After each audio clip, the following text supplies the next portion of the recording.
What's going on, Wiz Nation? This is episode 63 of SOWCAST, and I am your host, K. Jose, one half of State of the Wizards, where we are the voices of the unheard. And as you see, I got a special guest on here. This man doesn't need no introduction. I don't need to introduce him. I'm gonna let him introduce himself. Welcome back to the show, bro. Let everybody know who you are. Yes, sir. Yes, sir. Thank you for having me on, man. My name is Ed, the real Ed Oliver, not the one from the Bills. A huge DC sports fan, huge Wizards fan, man. As always, former host, former co-host, host and co-host on the Locked On Wizards podcast, and I still heavily pay attention and watch the Wizards, tweet about the Wizards, anything Wizards content. I talk about it all the time. So thank you for having me on. All right, thanks for coming on. If you guys are returning, welcome back. If you're new here, welcome to the show. So we're gonna holler about some Wizards, man. So where do we start? I mean, we're 1-12. We're gonna talk about the state of the Wizards, and I mean that's the name of the show. But we really got to talk about the state of the Wizards. So, what do you think? What is your take on this team so far? Were we like 13 games into the season? What is your take? Yeah, so we are 1-12, 1-13. And of course, if you look at the standings, we're tied with the Pacers, I believe. The NBA standings right now, and the Nets. We just lost to the Nets, so that kind of took us below the Nets as far as the standings of who's the worst in the league. But even that, honestly, it doesn't matter because we know at the end of the day that the lottery doesn't fall in our favor. Of course, we're not going to jeopardize that top 8 protected pick from the John Wall for Russell Westbrook trade. It happened in 2020, I believe. Yeah, I think 2020 is when the trade happened, or 2019, late 2019. So yeah, we're making sure we don't lose that, and they're doing an excellent job of that.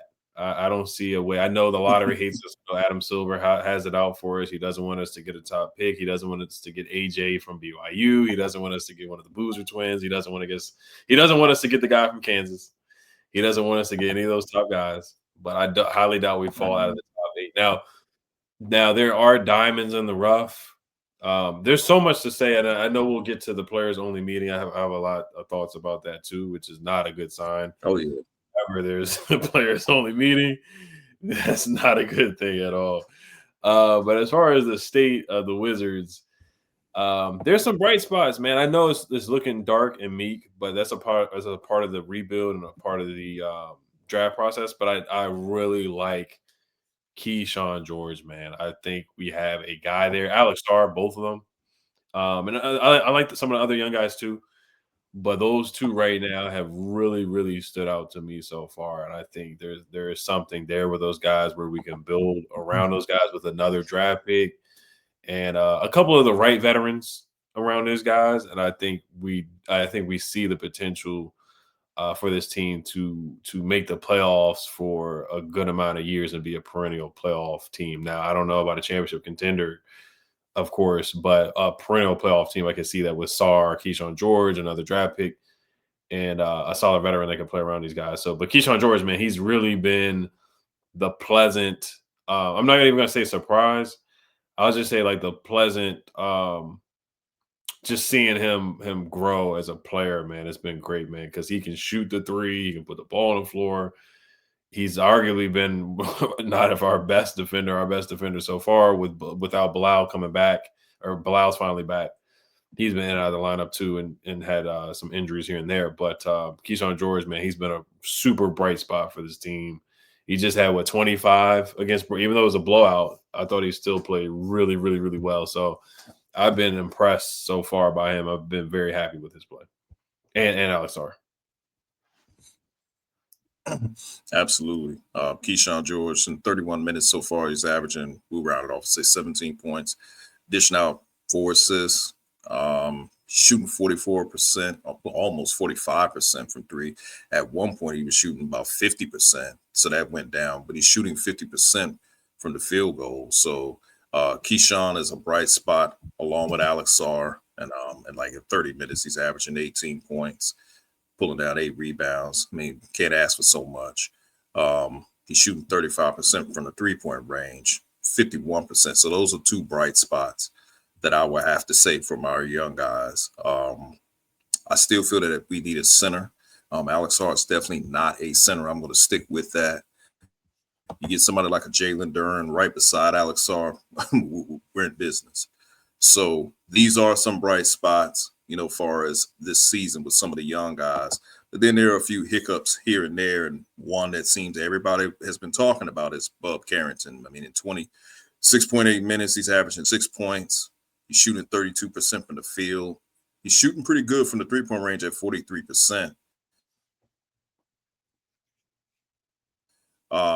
But he's averaging about his assist numbers is not that range, which a lot of people have an issue with. He's even come to the point where he's coming off the bench right now. So, which leads me to this talking point that we've been seeing on X, which is everybody's revisiting the Denny Avdia trade and saying that it was not a good trade because Denny Avdia is playing well out there with Portland and Bub Carrington is struggling. What is your take when it comes down to that combo?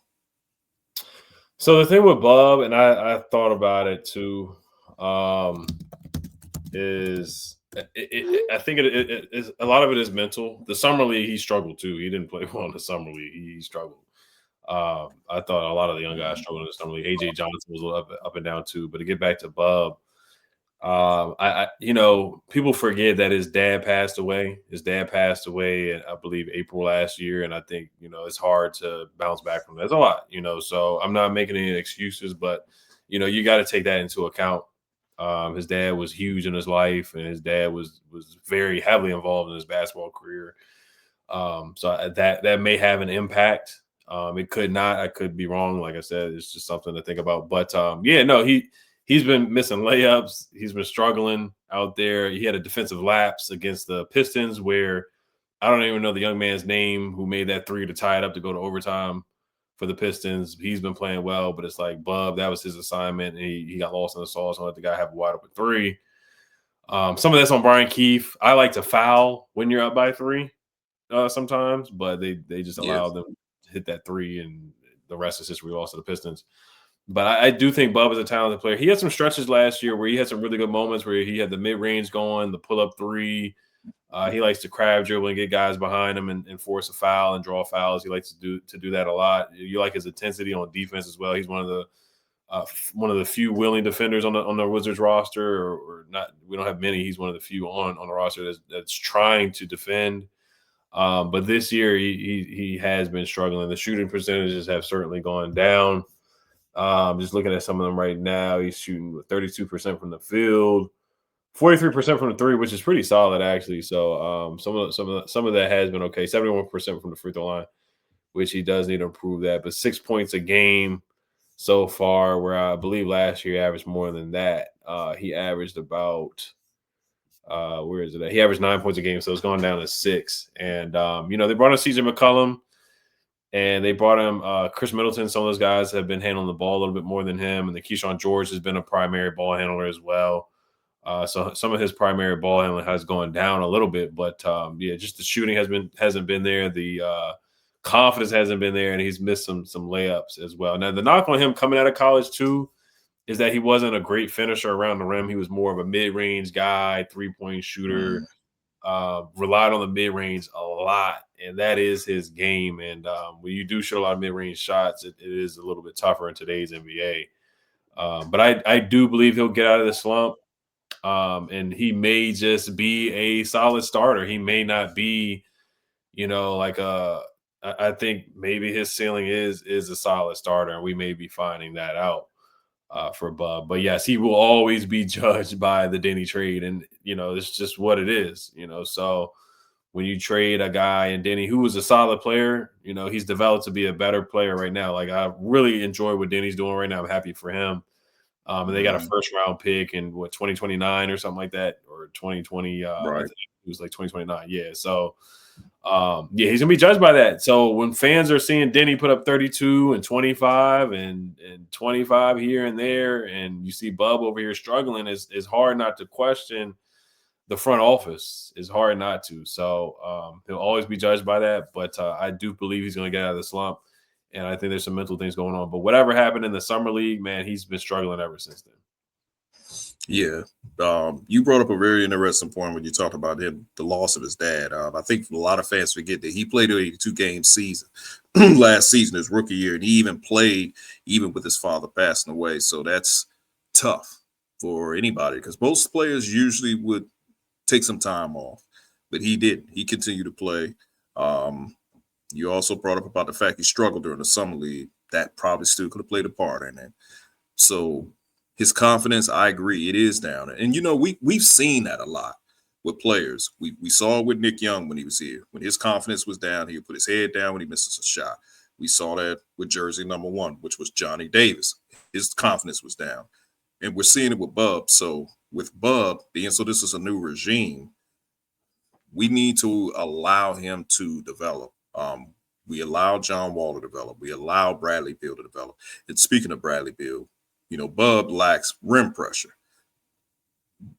Beal lacked rim pressure as well, and he eventually improved on that. I think Bub can improve on it, but when you talk about what type of player he can be, maybe when you say a solid starter, maybe his game might be similar to a fellow Baltimorean like a Sam Cassell, who was actually a solid starter. He hit the mid-range shot. He wasn't a great starter, but he was a solid starter. And I think them two kind of have a relationship anyway. Mm-hmm. So maybe that's what Bub's game would end up being like. I'm not quite too sure. He's only 20 years old, but I definitely think he's capable of getting out of that shooting slump. So I agree with you with that. But yeah, unfortunately for him, he's going to always be connected to that Denny trade, because if Denny makes the All-Star game, oh man, the conversation is going to be even louder. But at the end of the day, it was about business. When you get a deal like that, you can't pass it up. That's just the nature of it. We as fans, we should somewhat understand that, because we missed out on so many opportunities to trade Bradley Beal, and we could have got a haul for him. So, I mean, again, it's strictly business. I get why people are upset, but it's strictly business when it comes down to that. So let's talk about this players only meeting. So Keyshawn George was the one who called a players only meeting after getting the behinds whooped by the Brooklyn Nets. What is your take on that? I mean, is that something that we should be concerned about? Because I'm thinking with a players only meeting, that means that there's some players who are not buying into what's going on when it comes down to like Brian Keefe. But what is your take when it comes down to that? It's not a good sign. It's not a good sign at all I would say for Brian Keefe. It's not a good sign for the team either. Now, the team, yes, I expect them to lose a lot of games because of the whole lottery situation, the whole top 8 protected pick. But when you hear that, there was a quote from Brian Keefe. It was on November 9th. We played. Looking at the quote, he said, we should have tailed off and played out the 9 seconds. I misjudged the clock. That's on me. That was a question asked by Bajan Todd, who's a monument of sports. And like I brought up earlier, where they should have fouled against the Pistons. Right. This quote was after the Dallas game. They lost 111-105. It looks like Brian Keefe mismanaged the clock, and that they should not have fouled in that game, but they ended up fouling and mismanaged. It's just things like that where, I one of my biggest pet peeves is when coaches make mental errors on fouls and mismanaging the clock towards the end of the games. You have a whole staff, you have an analytical staff, you have assistant coaches. Mistakes like that can't happen, man. They just can't. And that's the second time. Like I said, you should have fouled against the Pistons and not allowed them to hit that 3. And then once again, you foul when you shouldn't have fouled against the Mavericks. So, and then the players, like stuff like that, I feel like that happened with Scott Brooks too. They had a players only meeting. And then the last days of John Wall, Gortat, Bradley Beal, they had a players only meeting with Scott Brooks. Well, aside from Scott Brooks, they had a players only meeting. That was when we went to the playoffs against the Raptors. And that year we lost in the first round, and you could kind of see things spiraling down. You could kind of see it was getting towards the end of the Bill and John Wall era. So that, like I said, players only meetings, they're just never a good sign. It's not a good sign for Brian Keefe. And I don't know who was the leader of it. I don't know if Keyshawn George was the guy who led it. I mean, it might have been McCullum, it might have been Middleton, whoever. But like I said, when players are talking on the side and they feel like they need to voice opinions to each other, sometimes they can be good, but most likely it's not a good thing. And Brian Keefe, I like his personality. I think he's a nice guy. Kevin Durant endorsed him. Kevin Durant said a lot of good things about him. I think he may just be better suited to be either a assistant coach or a coach tailored to a certain position, or a defensive coach, or something like that. He may just be better suited for that.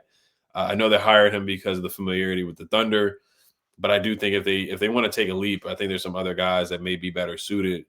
Mike Malone is a free agent coach. I highly doubt he comes here, but it's just somebody to think about. But yeah, no, it's interesting, man. It is interesting, and like I said, I have seen Brian Keefe yell at Cam Whitmore sometimes, and I love Cam Whitmore. I'm a big Cam Whitmore fan.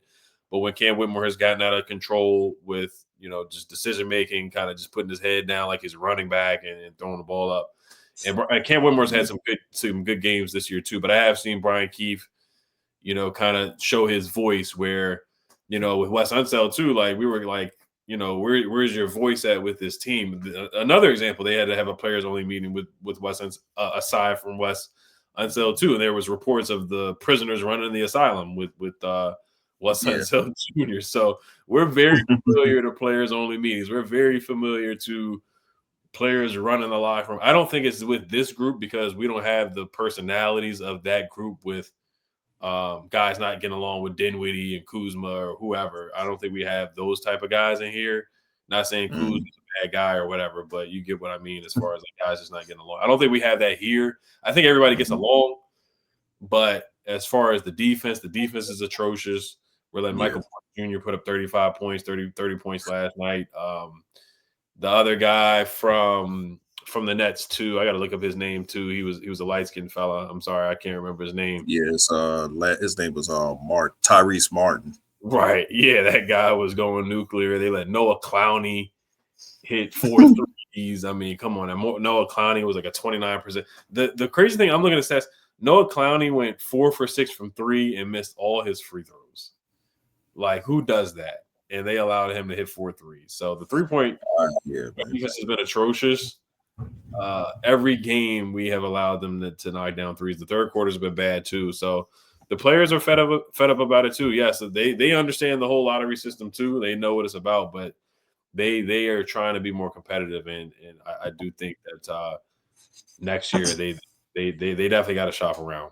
They got to shop around for a coach. Right. You said a lot. I agree. I think that the players on the meeting so far, in the early in the season, from what I've read, it was Keyshawn George. Again, I don't know how accurate it is. If it's Keyshawn George, it's a good thing that it's a young player doing it versus a veteran doing it. But it kind of makes you wonder. I'm not going to go too deep into that, but I will say this. Because in the past, when we had players only meetings, we never really knew who was responsible for the meeting. So when you talk about the players only meeting that happened, and me and DCAM, we talk about this a lot offline. It was we talk about that players only meeting back in the 2017, 2018 season. So that was when we played the Raptors. And then we heard about players walking out of the meeting. Never said who those players were, but he and I have always speculated who those players might have been that walked out. That was the whole everybody eats thing.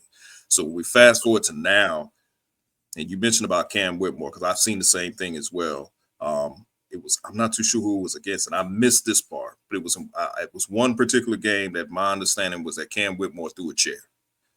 Mm-hmm. Cam Whitmore is an emotional player, from my understanding. This is kind of the reason why he's not in Houston, because him and Ime didn't get along. You know how Ime is. You're going to play defense. He's from the Greg Popovich cloth, so you play deep. Cam Whitmore sometimes has his moments where he's not playing defense. There are moments where he'll take an ill-advised jump shot. Like he'll have a mismatch and he'll settle for a sidestep 3. I know you're not a fan of the sidestep 3 because we had Spencer Dinwiddie, and that was one of the main complaints a lot of people had about him. But Cam hits these sidestep threes. Sometimes he makes them, sometimes he don't.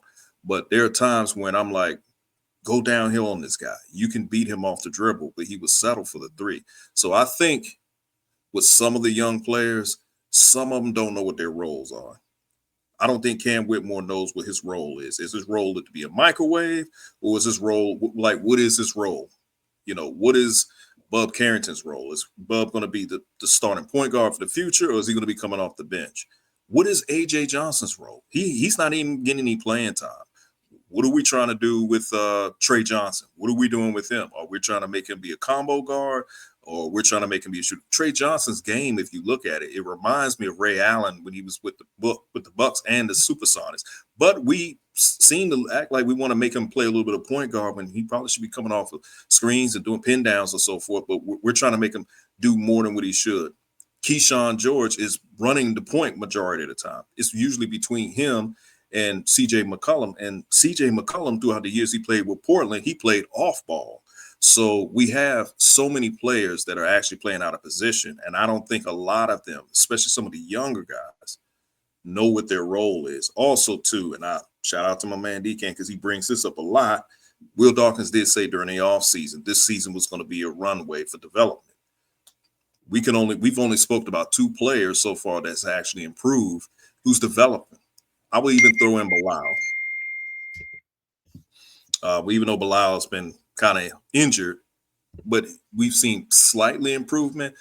But what's the situation with Cam Whitmore? He didn't come here to play spot minutes.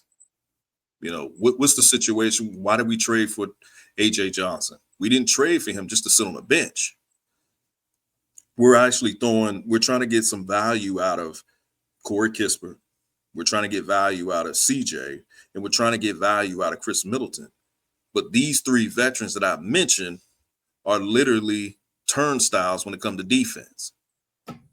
So we need to develop some of our younger players. Jameer Watkins is playing for the Capital City Go-Go. I love that kid. I love what I saw from him in the summer league, but he's with the Capital City Go-Go. You mean to tell me he can't get any minutes? So Brian Keith has to figure out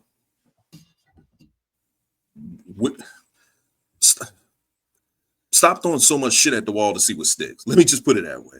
Stop throwing so much at the wall, and none of it's sticking right now. And this is what leads to a players only meeting, because now they got to have a conversation of what their roles are or what they think their roles may be.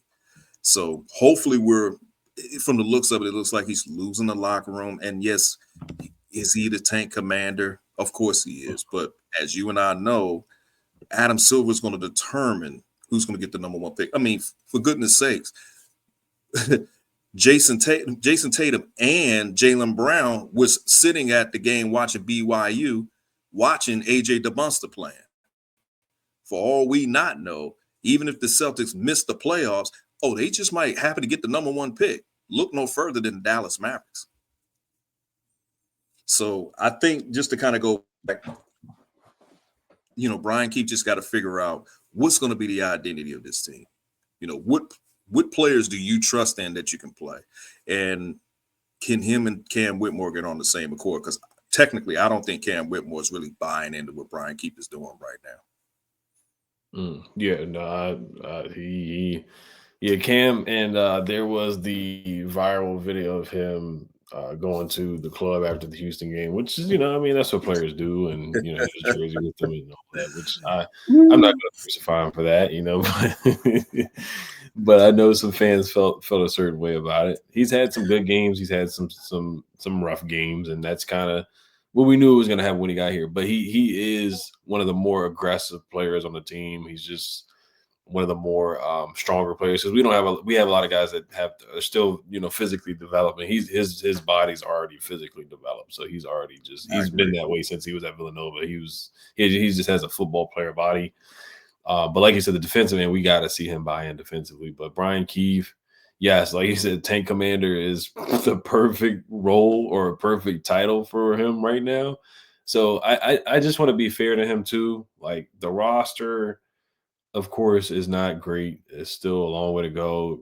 CJ McCollum he's playing better. Like he had some really bad games to start off. That Philly game, I'm still upset about that Philadelphia game where we should have won that game. We went to overtime, we lost. Mm. Chris Middleton threw a terrible inbounds pass at the end of the game in overtime that was so unnecessary. He threw it in the middle of the court where 3 Sixers were there. Of course, it was going to get stolen. I don't know what he was thinking.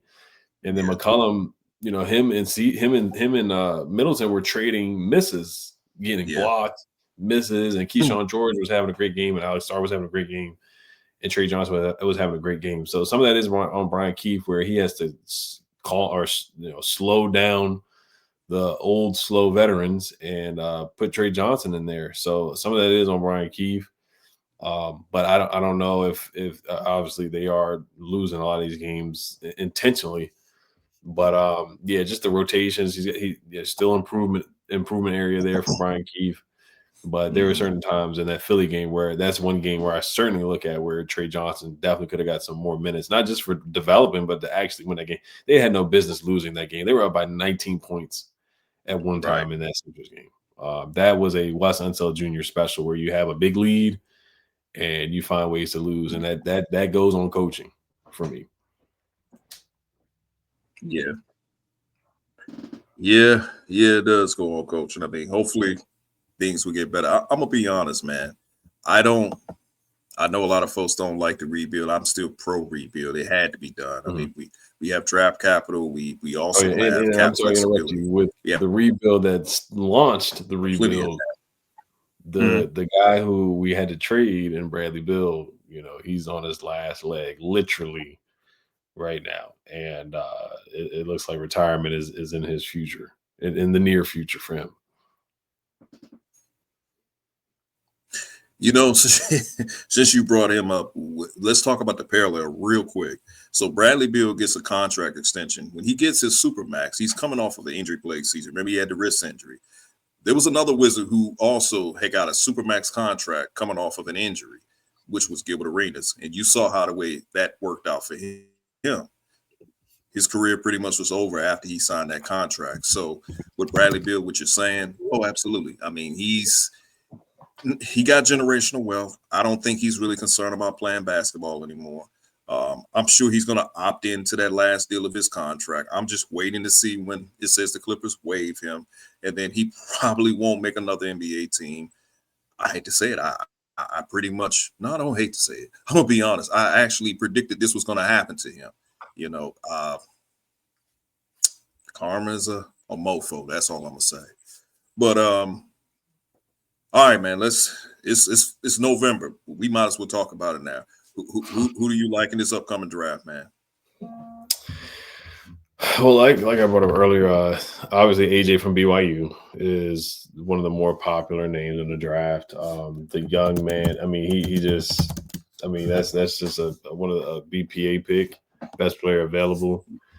If you can bring that athleticism here, that'd be great. 6'9", 210, 24.5 points a game already out the gate, 8 boards a game. Looking at just some of his stats, 2.4 assists. So he's playing good ball. I mean, that's somebody that has been on the radar since he's been in high school. Since his sophomore, junior year in high school, everybody's been talking about him. So he's finally going to be in the draft, which is great. But once again, I just can't get my hopes up. But yeah, AJ, of course, Cam Boozer's played well so far, averaging a double-double at Duke, 6'9", 250 pounds. So he adds some toughness to the team, some rebounder, which we need. I know you brought up bigs. We just don't have a lot of bigs. That's something they really have to focus on. Just the philosophy going forward. I know they had Jonas Valanciunas. They traded him. But next year they do need to get another big man who can help Alex Sarr. Alex Sarr is our defensive anchor, and he's been challenged a lot this year. So they can bring somebody in. Now, Cameron Boozer is not a defensive anchor. He's not, a shot blocker or anything like that. I mean, he's averaging 2 blocks a game right now, which is really, really good. He could develop as a rim protector, but being 6'9", you're typically not a rim protector. And then Darren Peterson, who's gotten a lot of hype, man. Some people are talking about him as a generational prospect from what I've seen from some scouts. So he's really come onto the scene, 6'6", 205.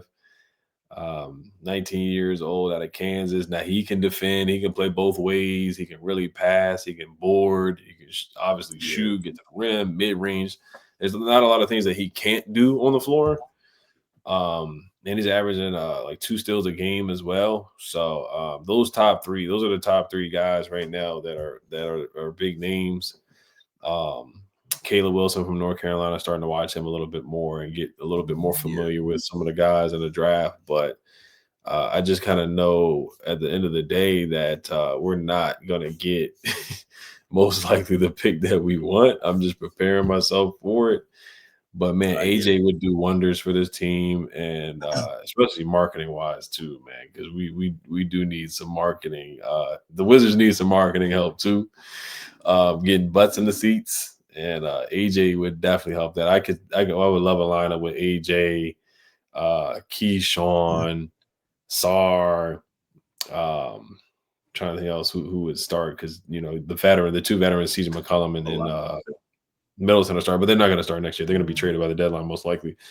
But yeah, if Bub can get it together, he could throw him in the starting lineup. And if Bilal's still here, we'll see what happens with his future here within the next year at the trade deadline. I think that would be a tough lineup, man. So I'm Team AJ. That's what I am, Team AJ. Okay. No problem. I mean, I But I, I I like was I all was the gonna guys. I don't think you can go wrong with Peterson or Boozer. I think all of it's a win because we just need talent. You know, that's the way oh, the absolutely. Wizards just need talent.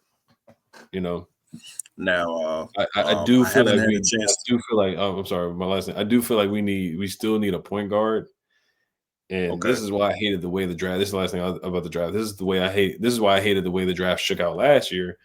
I feel like Dylan Yeah. Harper would have been perfect for this team, but it is what it is, and you can't cry over spilled milk. But I like all three of the guys at the top.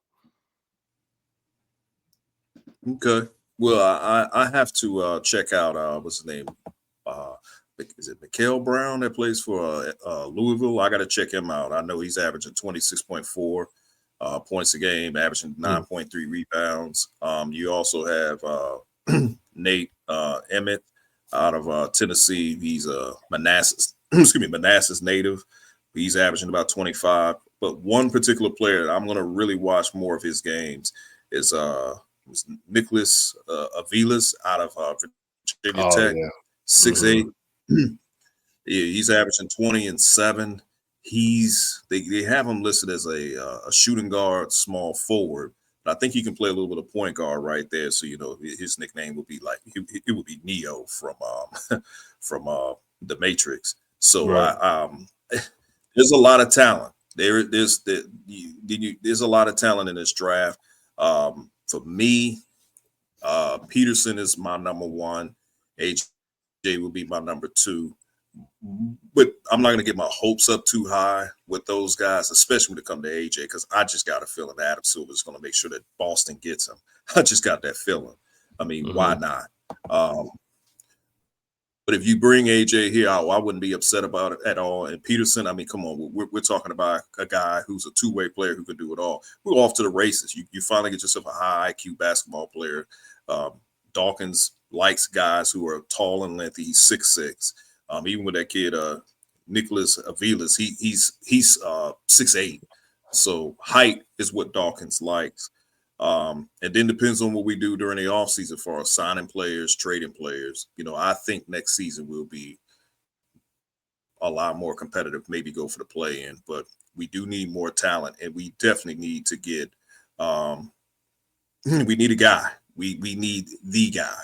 Right now we don't have that. We have a bunch of guys, but we need the guy that can get the job done. So when we're playing against teams like the Detroit Pistons and we're up by like 3, we got a player that we can rely on that can close the game out. Right now, we don't have anybody that can close out the games. So that's what we need. Oh, 100%. Yeah, we need. There's a lot this roster still needs. Like I said, another big, but yeah, we definitely a closer. We could use that for sure. Somebody who could put pressure on the rim consistently and get to the free throw line. That would be huge. I think Peterson out of Kansas would be able to do something like that. But the guy at Virginia Tech, yeah, he's fun to watch, especially since he's at a local school somewhere, Virginia Tech, which is about like 3 hours from DC, and maybe a little bit more than that. But I root Yeah. for those guys too. He's 6'8", like you said, averaging 20 a game, 7 assists. So he's doing it all 4 boards, 1.5 blocks, 0.6 steals. I'm looking at a mock draft. He's going like 19th to the Warriors, but so many things can change. I think a lot of the world is starting to get more familiar with his game. He may skyrocket. Like, let's say if they make the tournament or something like that, then he could definitely skyrocket the boards and move up. So I'm definitely going to watch him a little bit more too. Yeah, definitely. So, and then no need to talk about these next few games that's coming up. I don't know if we're even going to be seeing a win, but just for the hell of it, out of the respect. I mean, we'll look at our schedule. So we play the Timberwolves on Wednesday. We got the Toronto Raptors on Friday. We play Chicago on Saturday, and these are all road games. How are you feeling about this 3-game road trip, man? You think we're going to continue this losing streak, or do you think we might be able to steal one? And Minnesota is definitely a loss. Anthony Edwards is going to go crazy. Julius Randle, Gobert, and whoever is on that roster, other than those 3 guys, Dante DiVincenzo, and they got a darn good roster. They've made deep playoff runs 2 years in a row, so that's a loss. Clearly, we play at the Bulls, who have been playing good basketball with Josh Giddey and Vucevic. So that's clearly a loss. Jaden McDaniels is good for the and Naz Reid always plays well against us too.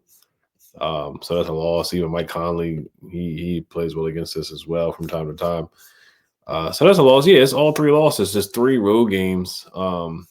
So they did that on the schedule for whatever reason. I guess, I know we're not the only team, but Toronto is somewhat winnable, but it's hard to win in Toronto, and they do have good players: RJ Barrett, Brandon Ingram, Emmanuel Quigley loves to play well against the Wizards too. The Raptors are 8-5 as well, so they're a sneaky good team. So they're 8-5, which I'm a little surprised they're 8-5. They're on a losing streak right now. They're on a 4-game losing streak. Oh no, I'm sorry, they're not on a 4-game losing streak. They actually won a couple games recently.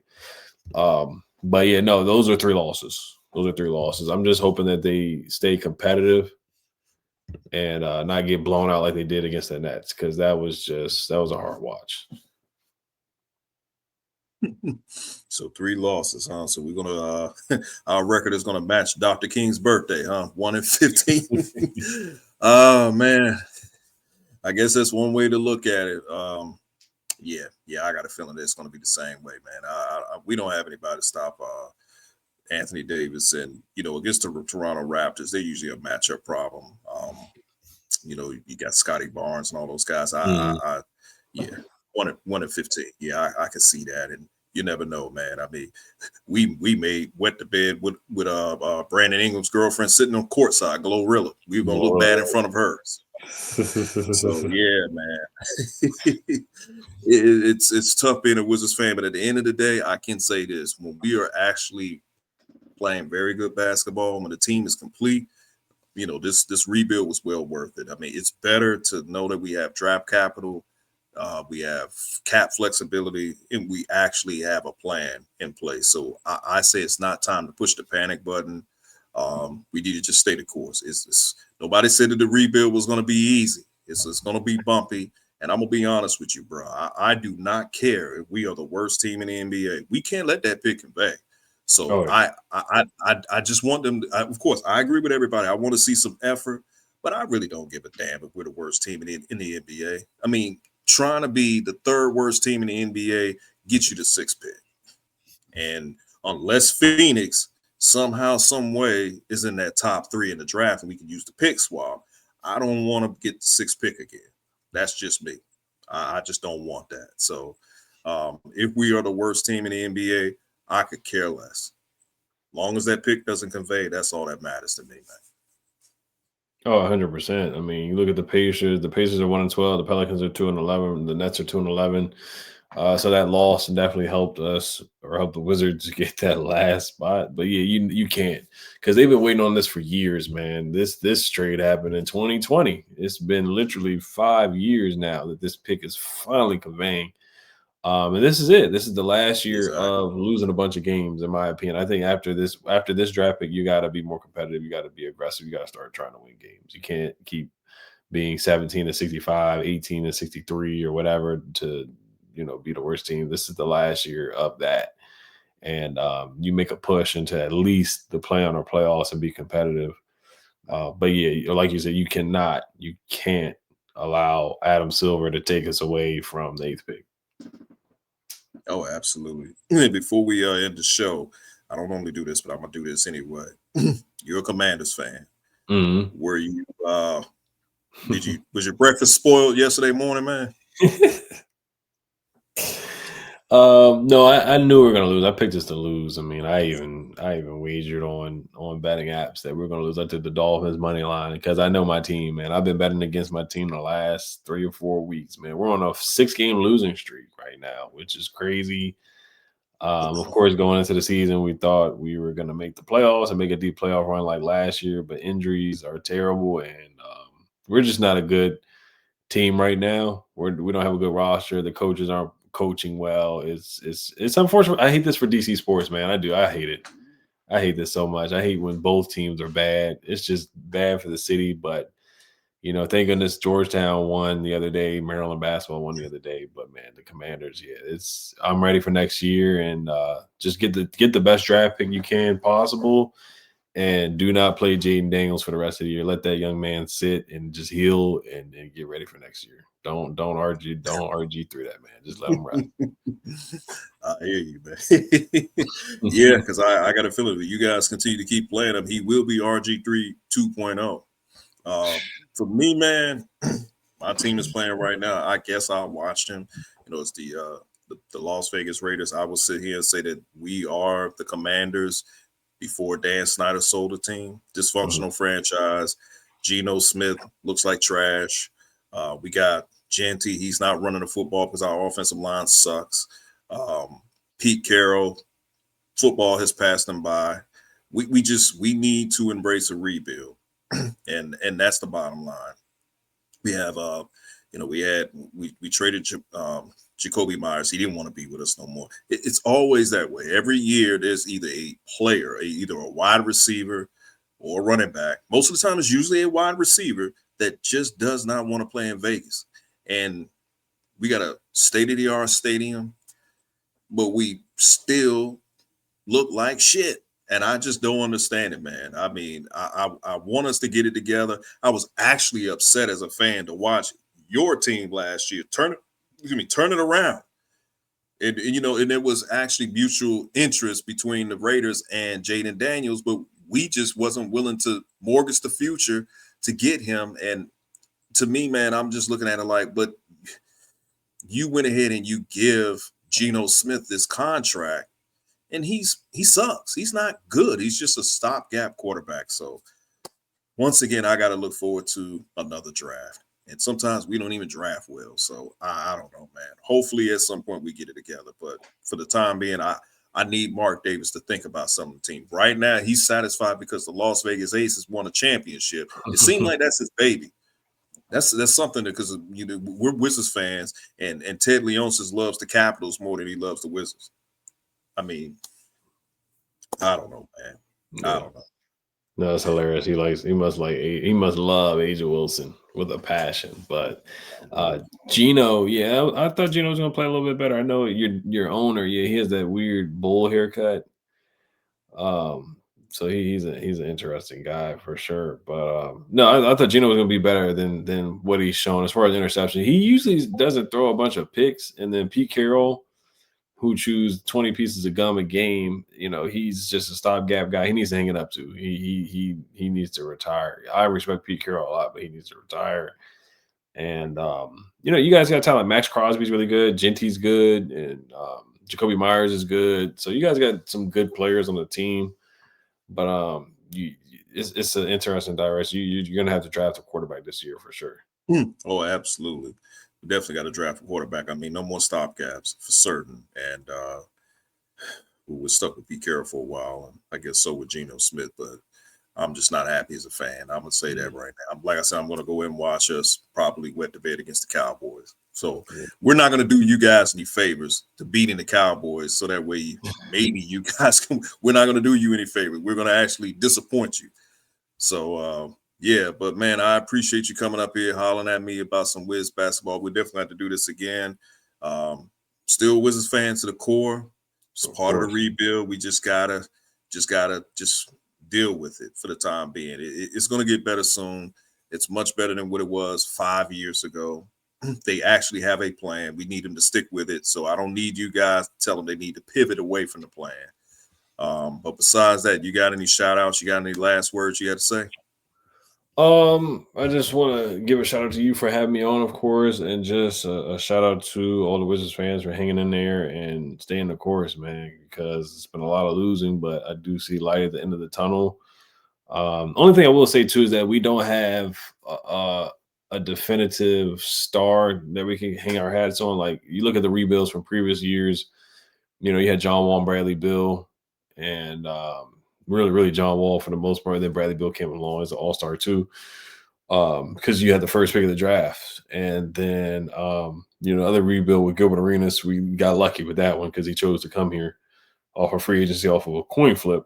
But this rebuild is it does look tougher than the other ones because I like Sarr, I like Keyshawn, but they, we still haven't seen them be franchise potential guys just yet. You don't see that yet, where you clearly saw it with John. You knew that was going to happen eventually, and it did happen. So that's like the difference with this rebuild right now. You don't have that one franchise guy where teams, other rebuilds, you look at the Thunder, they had Shea.